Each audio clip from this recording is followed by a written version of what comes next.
Hi, guys. Welcome back to the Liz Wheeler Show.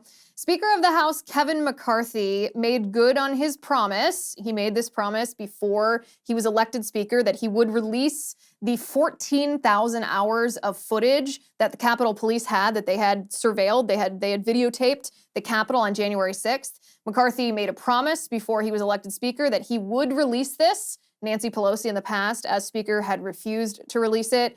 McCarthy, actually, it's not 14,000 hours. McCarthy gave 44,000 hours of footage from the Capitol on January 6th to Tucker Carlson at Fox News.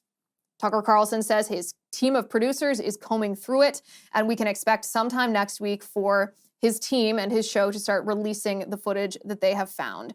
I wanted to let you guys know that on Friday, this coming Friday, I'm going to sit down with one of the most fearless, one of the most courageous journalists who continues to cover all things January 6th, from the trial, the charges, the trials, the convictions of the defendants, the January 6th defendants, to their 2-year-long imprisonment, their incarceration, to the video footage, the open source video footage, the police body cam footage, and reports on the ground about January 6th from January 6th. I'm talking, of course, about Julie Kelly. I will be sitting down and talking to Julie Kelly on Friday about what we should expect to see in these January 6th tapes. What does it mean to be vindicated? What will it mean for the January 6th defendants to be exonerated? What are we looking for? And what are the implications of what Julie Kelly expects us to see in these tapes? So if you haven't already subscribed to the show, please do so you don't miss this interview. You can subscribe on Apple Podcasts, on Spotify. If you prefer watching the video version of the show, you can subscribe on youtube.com/Liz Wheeler, on rumble.com/Liz Wheeler, or on Locals. Also, over on the Liz Wheeler Show community on Locals today, we're talking about the Asbury revival. This is a very interesting topic. It's one of the most discussed or prominent revivals, particularly given the fact that it hasn't been videotaped. There hasn't been news organizations in there. They haven't live streamed it yet. But still, it's been one of the most talked about revivals in a long time. And the question, of course, is it real? Or should we be skeptical? So join us at lizwheelershow.com/locals. Join in that discussion. I'm interested in your take, and I will walk you through my thought process and how I am looking at the Asbury revival. Okay, what we're going to talk about on the show today is the idea of a national divorce. Congresswoman Marjorie Taylor Greene says that a national divorce is our only recourse given the radical leftist assault on our nation. Now, what is a national divorce? It's exactly what it sounds like. You take this unified nation, which we are. I know that there's divide within our nation, but we are one nation, and you divorce the two pieces. You divorce the left from the right. You divorce the blue states from the red states. You essentially become, if not two different countries, certainly two different nations within one country. A lot of people are in favor of this. A lot of people think that this is where we're headed. A lot of people call this the balkanization of America. A lot of people say, listen, you have to leave the blue states where you live because the leftist policies make it impossible for your family to survive, and you have to relocate to a red state. Republicans should go to red states, and Democrats should go to blue states. Marjorie Taylor Greene calls this a national divorce. She wants to make it more official than simply, people leaving New York to go to Florida, leaving California to go to Texas or Arizona. I absolutely reject the idea of a national divorce for a couple reasons. First of all, the practical reasons. I'm not sure exactly what this means when she says a national divorce, or when other people say national divorce. If you're talking about secession, that's never worked in the entire history of our country. That's never worked. It's never happened. It's never been successful. So I'm not sure why that would be successful now. Certainly not successful, and certainly not something that anyone should support if you're talking about an actual civil war, if you're talking about any kind of fighting. And I'm not sure how secession would happen without some kind of fighting. So in that sense, I'm not sure how it would work, and I also don't want it to work if it begets fighting. The second practicality of this is the idea of a national divorce neglects to understand or acknowledge the reality of this leftist political enemy that we face. And what I mean by that is, sure, you might recognize that the radical leftist ideology, even the Marxist ideology, is a threat. You might even recognize the ideology as Marxist ideology. However, The Marxist ideology is a very imperialist ideology, meaning the left doesn't want to sit here in their house or in their state and mind their own business, while you sit here in your house or in your state and mind your own business and just respect, agree to disagree, respect each other's right to live however you want in your own house on your own property. That's not what the left wants to do. If the left wanted to do that, we'd actually be fine right now. Our country would not be as divided as it is. Our political environment wouldn't be as toxic as it is, if this is what the left wants. But the left, that's not what they want. The left actively wants to force us to not only accept their ideology, but to practice it and to celebrate it. And they want to separate us from our children so that they can indoctrinate our children to be on their side. There's nothing libertarian about the left's ideology. There's nothing, oh, let's just respect each other's differences about the leftist ideology. So there's no reason in practicality to think that even accepting the premise for 1 second, which I don't, but for the sake of argument, we'll entertain, even accepting the premise for a moment that it would be a moral or a good or an appropriate thing to give a blue state to the Democrats because, that way they can have their own little blue state, that would work. It is immoral, it's wrong, and it wouldn't actually work. Those are the two practical reasons to reject a national divorce, but the primary reason that all conservatives should reject a national divorce outright is because it's a losing mentality.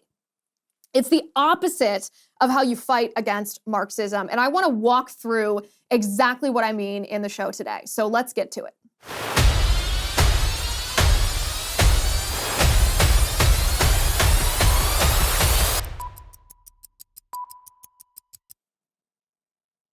Okay, guys, sometimes news can be depressing. Reading the news or listening to the news can make us feel like we've aged 10 years. I'm immersed in this all day, every day. I know I need help to make sure it doesn't show up on my face. That's why I love Genucel. Do you know how many skincare products I've tried? Do you know how many do not work? Do you know how exciting it is when it feels like you finally found the secret to great skincare?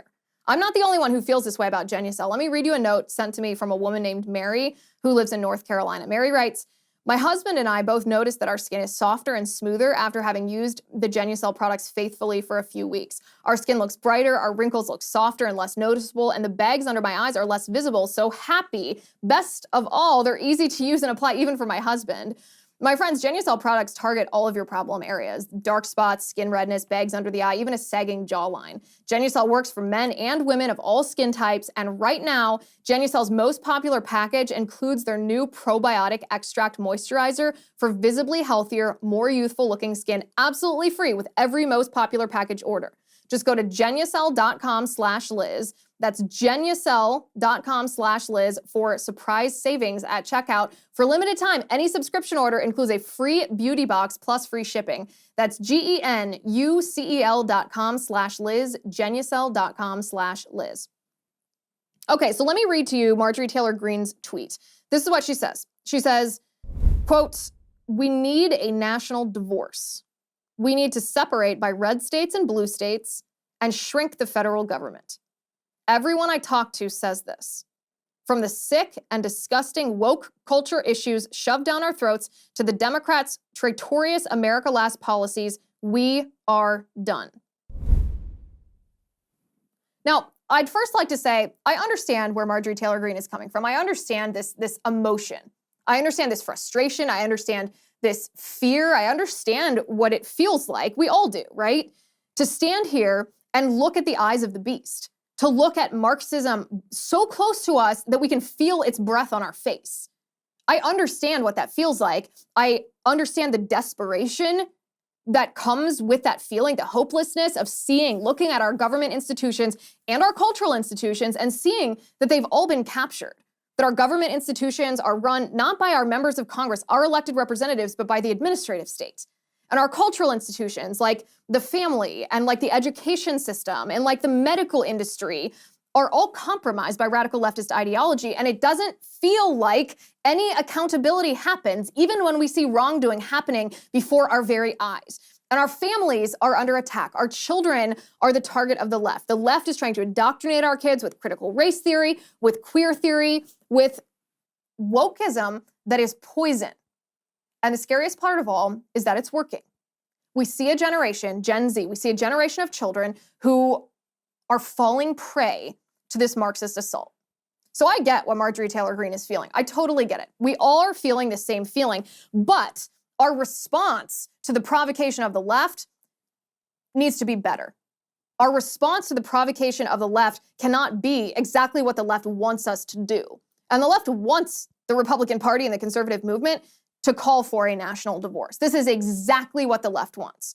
And it won't work for a couple of reasons. First of all, secession has never worked in the history of our country, and there's no reason to think that now would be any different. It's also a threat to our national security to want to separate any part of our country away from our country. We need every part of our country.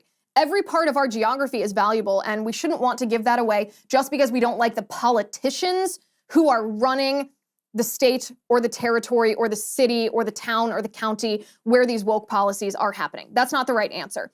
It's also a fundamental misunderstanding of what the leftist ideology seeks to do. The leftist ideology doesn't seek to live their values in their own homes. They're not just trying to avoid living by conservative values. They're not saying, hey, wait a second, we don't want conservatism because we want to live maybe non-Christian or anti-American values in our own communities.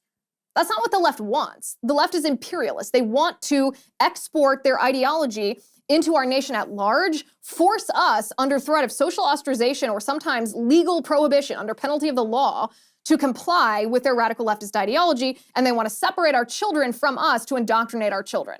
So all that being said, even if we gave the left a state, a blue state, 2 blue states, 3 blue states, however many, they wouldn't stay there. They wouldn't be satisfied. They want to come for what we have. They want to destroy who we are. They hate us. So this would never work from all practicality. I reject this approach. I reject the idea of a national divorce entirely. And the most important reason why is because this is a losing mentality. If you resort to a national divorce, then you are admitting defeat. You are retreating and separating because you don't believe that you can emerge victorious. You don't believe you can win back the blue city or the blue states or the blue voters. The idea that we would surrender blue states, and I say blue states, think about California, for example. California is a perfect example of this. You know I love California. I think the government in California is abysmal. It's called California for a reason. But many, many, many people in California, a large percentage of people in California are not liberal.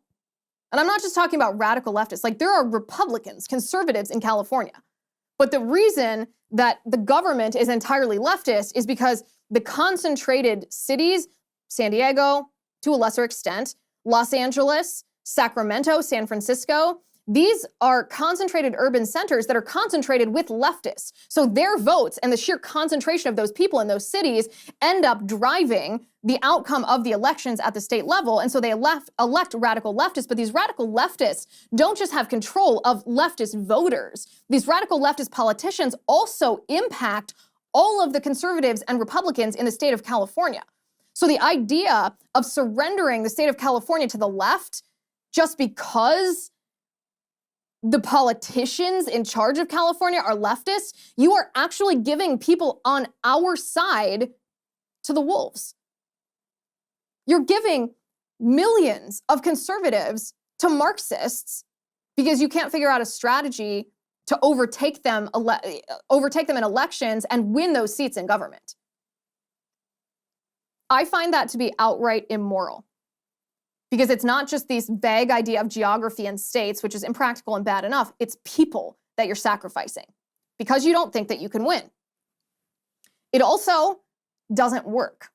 We already have proof that this doesn't work. I want to look at a couple of examples in states across the country where even when the state itself is a red state, even when the politicians in charge of the red states are conservative Republican politicians, it doesn't eradicate leftists, leftist ideology, and wokeism pervading our institutions, governmental institutions and civil institutions. Take Kansas, for example. Can you think of a more red state than Kansas? It's the middle of the country, flyover state, Kansas. Kansas voted down a pro-life referendum in their state. Even though it's one of the reddest states in the country. Why? What happened? How come Kansas, of all places, wasn't able to push back against radical leftism? Because the radical left is not satisfied having abortion on demand in blue states, in California, in New York. They're not satisfied letting conservative people in red states be left alone. In fact, the Democrats will spend more money in red states trying to impact the politics of the red states than they will ultimately spend in blue states, because blue states are just safe spaces to the Democrats. Red states are the real battlegrounds. So even if you separated, even if you have this national divorce, what makes you think the Democrats wouldn't spend more money trying to culturally influence the red states that they ultimately want to control? Look at Austin, Texas. Austin, Texas is a liberal city in a very, very red state. Why? Because Democrats never give up. Democrats will never surrender. There were one of the first stories about those drag shows for children came out of Texas. Texas is it used to be the reddest state in the country, and now it's possibly second to Florida, but maybe just second. Second is still pretty red. In Ohio, I know Ohio sometimes is purple, sometimes it goes Democrat in presidential elections, sometimes it goes Republican, but culturally, Ohio is a red state. Ohio is a state of family values. There's critical race theory embedded in the school system in Ohio.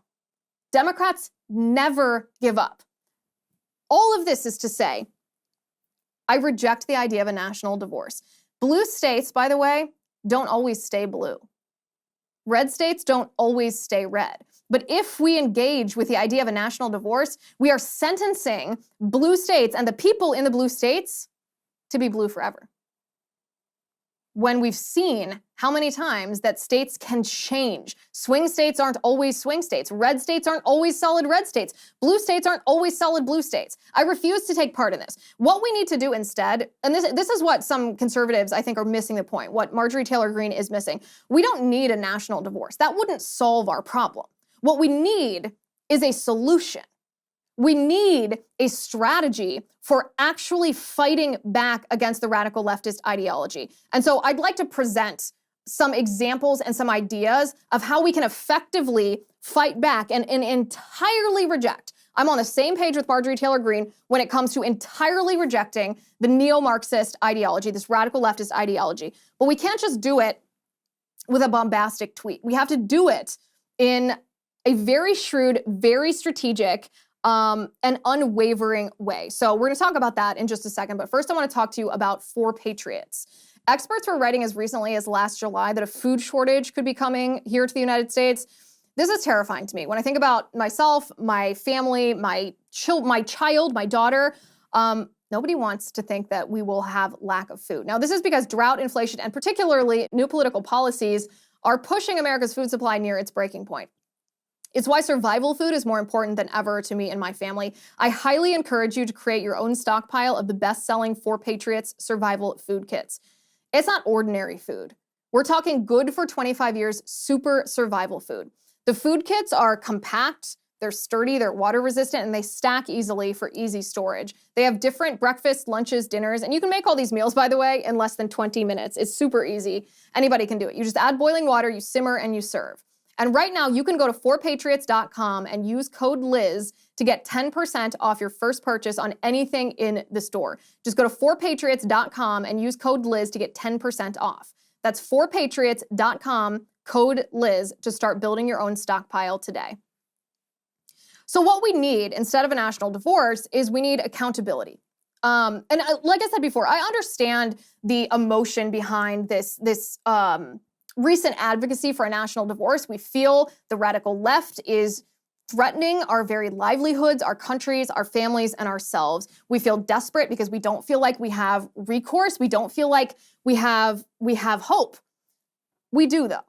We do have hope. We do have things that we can do. And we start with accountability. Accountability means blue states are forced to stay within the bounds of our Constitution and within the bounds of natural law.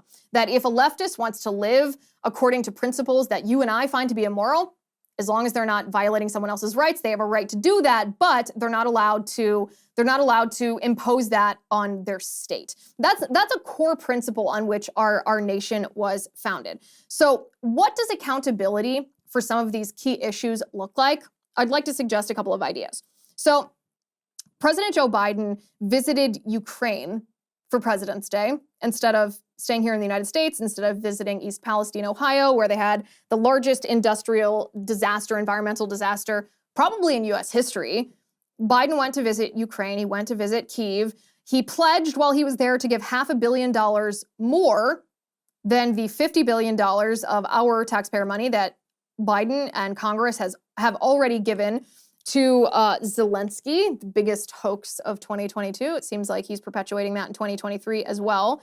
There's a video that's gone around this week of Biden talking about us, U.S. taxpayers, funding the pensions, not of our fellow citizens here in the United States, but of the people of Ukraine. And I want to take a listen to this video. And to deliver much needed humanitarian assistance as well as food, water, medicine, shelter, and other aid to Ukrainians displaced by Russia's war, and provide aid for those seeking refuge in other countries from Ukraine. It's also going to help schools and hospitals open. It's going to allow pensions and social support to be paid to the Ukrainian people so they have something in their pocket.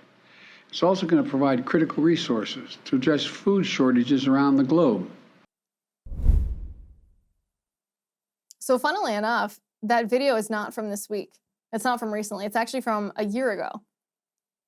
Just a couple months, 2 or 3 months after Russia invaded Ukraine, Biden was already talking about doing this, forcing you and I to pay for the pensions of Ukrainians, even while people in the United States, U.S. citizens, are not able to collect their pensions, but our money going to Ukraine instead. A lot of people, if you're like me, you find this to be really atrocious. You find this to be really off-putting. You hear Mitch McConnell say, supposedly a Republican, right? Supposed to be a Republican, say that the Ukraine war is the most important thing going on around the world. And you think, well, wait a second, our people in East Palestine, Ohio, aren't even able to drink the water. They're finding dead fish. They're seeing chemicals show up in their ponds and in their water. This is spreading all over. I mean, my family lives outside of Cincinnati, and there's in the Ohio River, right by Cincinnati, they're already detecting these toxic chemicals. And McConnell and Biden don't seem to care. They seem to care only about this forever war in Ukraine and funding this war against Russia that seems inevitably as if it will lead to either direct war with Putin, which who wants that, or nuclear war, God forbid. I understand the inclination to want a national divorce from Biden because his mismanagement, his abdication of duty is going to implicate us. We are going to be harmed by his policies. However, there's a difference between an emotional reaction, which would be national divorce, and actual accountability. Here's what actual accountability would look for. And if members of Congress, like Marjorie Taylor Greene, want to fight the based fight, want to eradicate, stamp out, annihilate the radical leftist ideology, this neo-Marxist ideology, then in this circumstance, how you would do that is you would not just investigate Hunter Biden to try to score points in the media, to try to convince independent voters to vote Republican in 2024. What you would do is you would investigate the details of Hunter Biden's business dealings, not because you intend to indict Hunter Biden. I think at this point, no one really cares about Hunter Biden himself. He's clearly a threat. But the real threat is Joe Biden, Joe Biden's corruption. The fact that Joe Biden has been bought off and therefore has shown willingness to being bought off again, that this corruption, that he's accepted money from foreign adversaries of the United States through Hunter Biden is a criminal offense. If you want to fight back on this, you don't instigate a national divorce, you instigate the impeachment of Joe Biden. And not just on Twitter. You instigate this in the House of Representatives. This goes all the way up to Kevin McCarthy, the Speaker of the House. This decision, whether or not to investigate Hunter Biden in order to actually investigate Joe Biden's role, was he complicit? Did he know about these dealings? Did he know that Hunter Biden was selling this pay-to-play scheme where if you paid Hunter Biden money, you got access to Joe Biden as vice president? Was he aware of that? And was he aware that we know for a fact from Hunter's laptop that he was profiting off of that? That Joe Biden was profiting off of that. It shouldn't be taken into consideration. McCarthy should ignore the fact that, no, the Senate would not most likely convict Joe Biden, even if the House impeached him. But that should not stop the Republicans in the House of Representatives. If you want actual accountability for how Joe Biden is behaving in Ukraine, then you expose why Joe Biden is behaving in Ukraine, expose why he's behaving that way, because of how he's behaved before. A national divorce isn't the right way to fight. It will beget nothing but chaos. Impeachment of Joe Biden is the proper accountability, the proper recourse, the proper way to fight back. The same with East Palestine, Ohio. I'll tell you politically what's going to happen in East Palestine, Ohio. East Palestine is a bellwether for 2024. It's incredibly important what happens in East Palestine going into the next presidential election cycle. That's why Donald Trump is visiting East Palestine, Ohio. That's why as soon as Trump announced that he was visiting East Palestine, Biden mobilized FEMA. He refused to before Trump visited, but then when Trump announced his visit, then Biden mobilized FEMA because they understand that East Palestine is a political battlefield. They understand that the white working class who make up the majority of the residents in East Palestine are swing voters. And they understand that white working class feel forgotten. And that whoever listens and hears and responds to the forgotten white working class voter will win their vote. Senator J.D. Vance is doing a pretty good job. He exposed Norfolk Southern's indemnity waiver. Apparently, Norfolk Southern was, when they were testing for toxic levels of these chemicals at people's homes, they were making residents sign an indemnity form that was a waiver of any liability on the part of Norfolk Southern as a condition of the testing of the houses. And when Senator J.D. Vance called Norfolk Southern, they were like, oh, we, accidentally printed these forms. We didn't mean for this to happen, which shocking that they wouldn't have better PR than this. Nobody accidentally prints an indemnity form and accidentally forces residents to sign it. They just thought they could get away with it, and they're not sorry they did it. They're sorry that they got caught. Even so, here's what's going to happen politically. Norfolk Southern will pay off residents of East Palestine, Ohio. They're already doing it. I believe it was $1,000 checks in this first round. But the people of East Palestine will get, cash or check. They will get money from Norfolk Southern.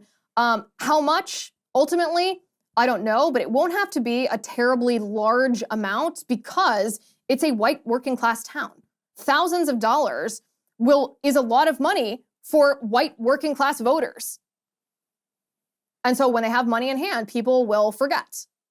At least for the time being, they'll forget, at least for 10 years until the cancer and the birth defects from these chemicals show up, and Democrats will win this politically. Unless you fight back in an effective and shrewd way. And it's not by calling for a national divorce. You fight back in an effective and shrewd way by Republicans, especially Republicans in the House of Representatives. Although Republicans, state-level Republicans in Ohio can also do this.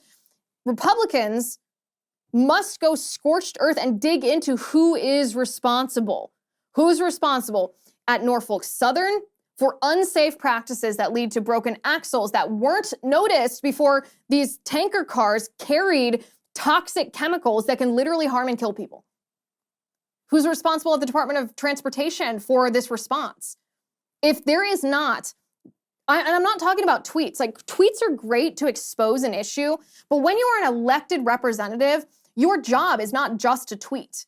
Your job is to use the power of your office to investigate and hold accountable people who commit wrongdoing. And if Republicans don't do this, then they're going to lose in East Palestine. And of course, if you're losing, then your inclination might be, well, I'd rather just separate from the radical leftists and not have to deal with their crap. But that's a losing mentality. That's not the way to fight back. If you believe that you can be victorious, if you're willing to fight the hard fight. The same thing with John Fetterman, the senator from Pennsylvania who was hospitalized for severe mental illness. We're going to talk about that in just a second, but first I want to talk to you about stamps.com. Postage rates just increased again. Luckily, stamps.com has the best discounts in the industry with rates you literally cannot find anywhere else, like up to 88% off USPS and UPS. You can get access to the shipping services you need to run your business right from your computer anytime, day or night. No lines, no traffic, no waiting, no bureaucracy. All you need is a computer and a printer. Stamps.com lets you print your own postage and shipping labels right from your home or office.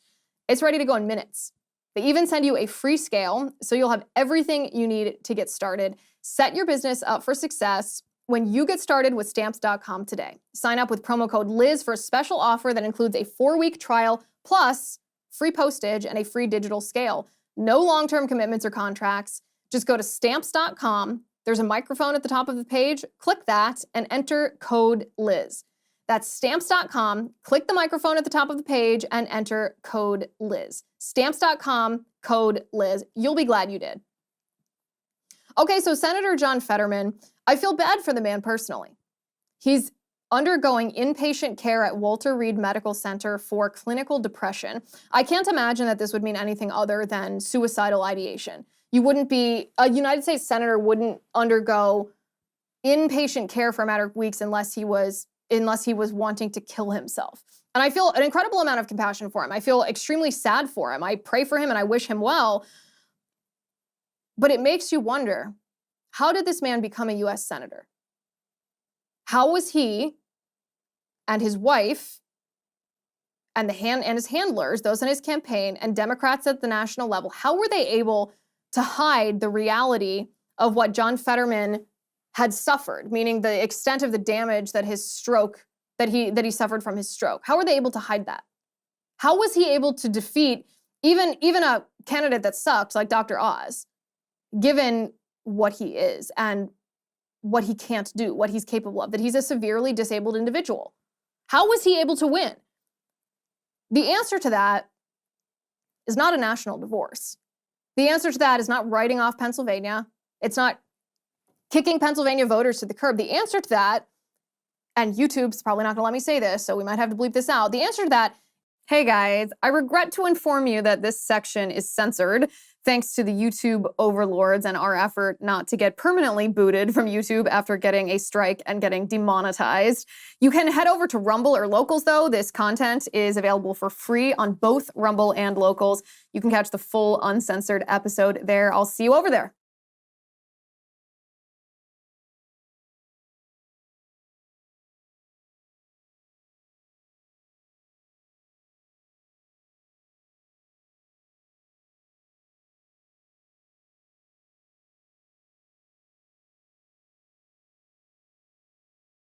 If you want to fight back and you actually want to be victorious instead of just appearing like you're doing something brave and controversial, then you diagnose the problem and you propose a real solution. You don't just write it off.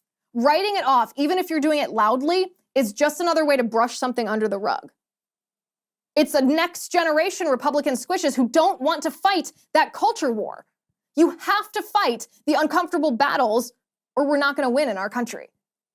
And it's not fighting the uncomfortable battles to try to write off the radical left. Just because you've labeled them as bad doesn't mean you're fighting against them. I refuse to be part of a loser mentality like a national divorce. Or this video. This is a video that, or a compilation of videos from an influencer on Twitter who is perhaps the most evil, the creepiest person that I have ever seen. This is an individual who identifies as some sort of non-binary, gender fluid, transgender. It's obviously a biological man who wears some makeup and tries to dress up like a girl but doesn't even kind of look like a girl. And this individual, this man, makes videos for young children. And there is simply no other term to describe this man but a despicable groomer. And so this video that I want to play for you juxtaposed, and I'm not just talking about a groomer like grooming into gender ideology, I'm talking like grooming for sexual abuse groomer. So this video compilation that I'm about to show you is a series of clips from this TikTok influencer juxtaposed with the actual strategy for what grooming is when an adult is grooming a child for sexual abuse. The steps in the grooming process have been identified and labeled so that parents and children can recognize them when they see them and can avoid them. But this TikTok influencer that speaks to your children is engaging in the steps of how to groom a child for sexual abuse, and it's horrendous. Take a look at this. Selection based on ease of access and or perceived vulnerabilities. Hey kids! Trans kids have no power. They can't fight back. That's number one. Access and isolation. Physical or emotional separation from those that actually care about them. 3 ways to disrespect your elders. I coach a lot of people one-on-one who want to go no contact with their parent. No contact. No contact. No contact. I will tell you about going no contact. Trust development. Giving attention and sharing secrets. Making the victim feel as if they're in a caring relationship. If you need a family, you can come hang out with me. They may not see the real you.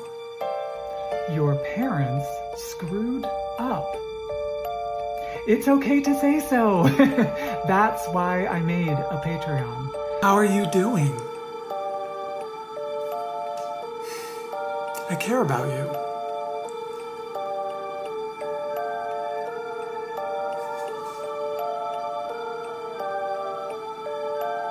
How are you?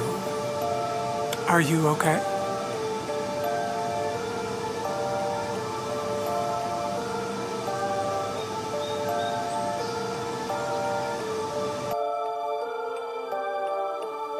I hope you're okay.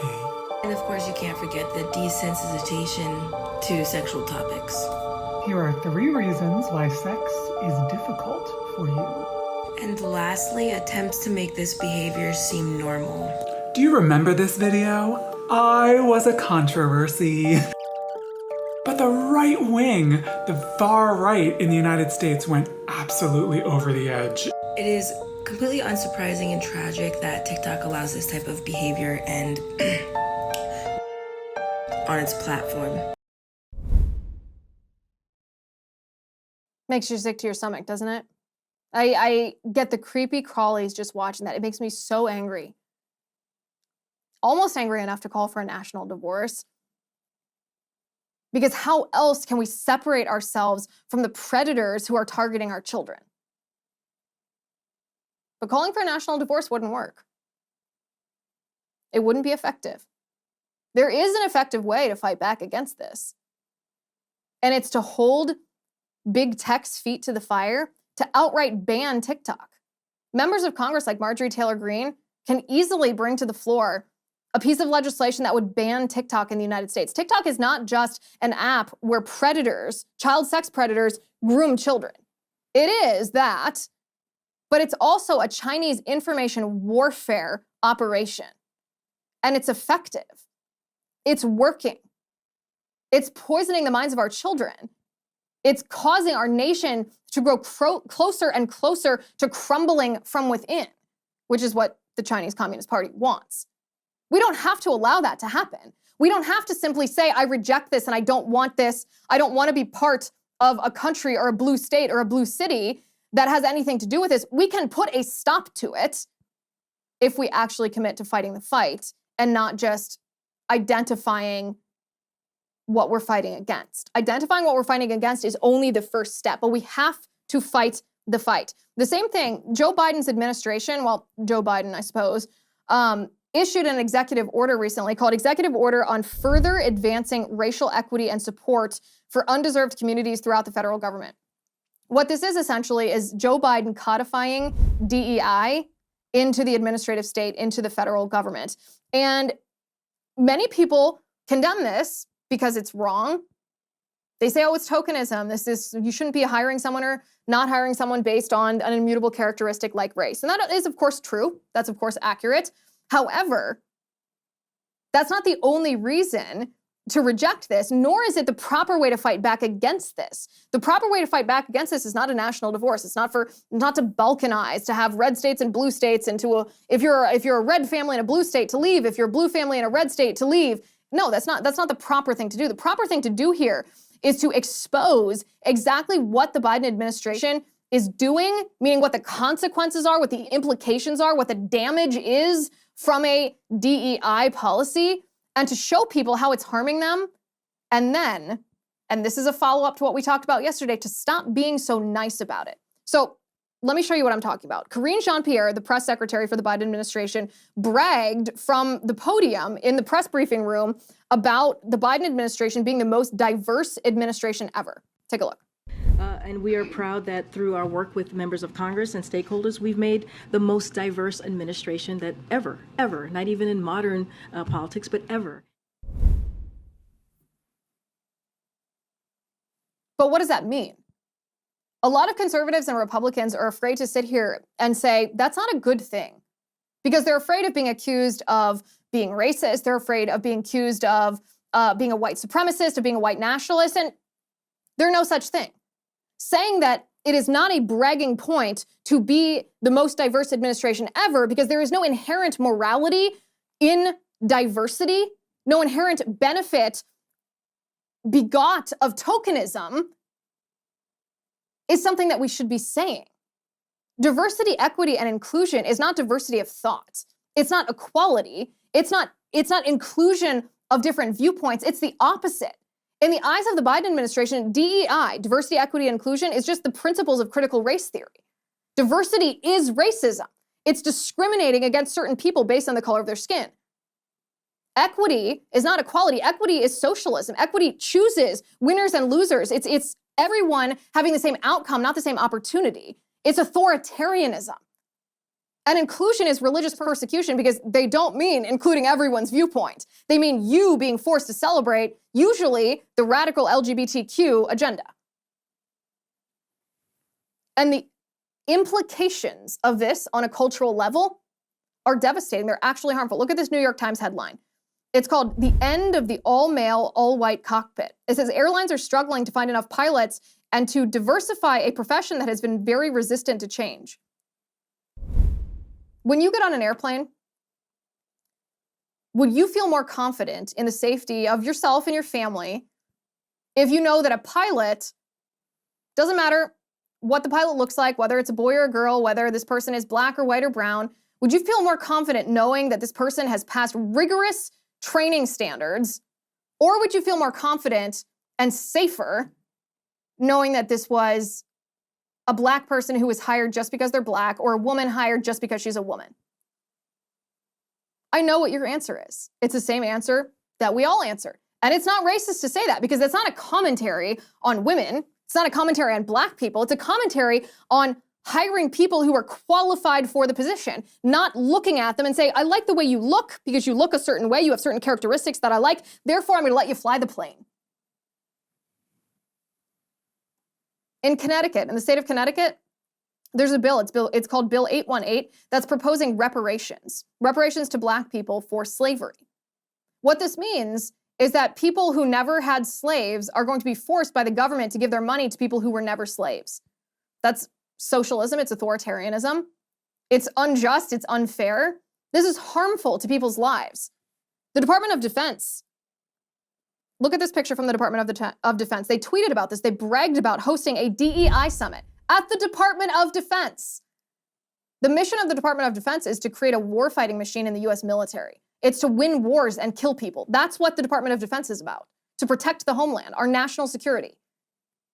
Are we going to be better at winning wars and protecting our people if we hire people based on what they look like instead of based on their qualifications? Of course we're not. Of course we're not. And so this goes back to what we were talking about yesterday when we were talking about Matt Walsh and the video that he made about the transgender TikTok star Dylan Mulvaney, and how some conservatives were saying, you know what, Matt Walsh was too mean. In fact, he was so mean that it was counterproductive to our cause. And I said yesterday, being nice, people misunderstand or deliberately, willfully redefine the word nice. Being nice is not the same as being kind. Being nice is not being loving. Being nice is not speaking reality. Being nice, the way that it's defined by so many people these days on the left, and apparently some on the right, is nothing. Being nice is just being soft. It's just not ruffling feathers. It's not being politically incorrect. It has no inherent moral value. It might be easier because you don't have to challenge anything. You don't have to defend your position. You don't have to say anything that someone else is going to use to levy a false allegation at you. But the DEI initiative, for example, DEI is racism, discrimination, it's evil, it's tokenism, it's insulting to black people and to women, it's religious persecution, it's socialism, it's Marxism. Our country is worse when we adhere to the tenets, the neo-Marxist tenets of DEI. Black people are worse off. Women are worse off. I don't care if that doesn't sound nice to say. I don't care if that's not soft to say. I don't care if that's politically incorrect. I don't care if that's culturally insensitive. We shouldn't be calling for a national divorce because we're afraid to say these things. We shouldn't be calling for a national divorce because we're afraid to fight the fights. It's only step one to identify, acknowledge the reality of the political enemy that we're facing. Step two is having the courage and the will and the shrewdness and the tactics to fight back effectively against it. I refuse to be part of a national divorce. I reject this idea because it's a loser mentality. It means you don't believe you can win. You're willing to surrender not just intangible states, but people to the neo-Marxist ideology because you don't think that you can fight effectively enough to win against it. All conservatives should reject this. Thank you for watching. Thank you for listening. I'm Liz Wheeler. This is The Liz Wheeler Show.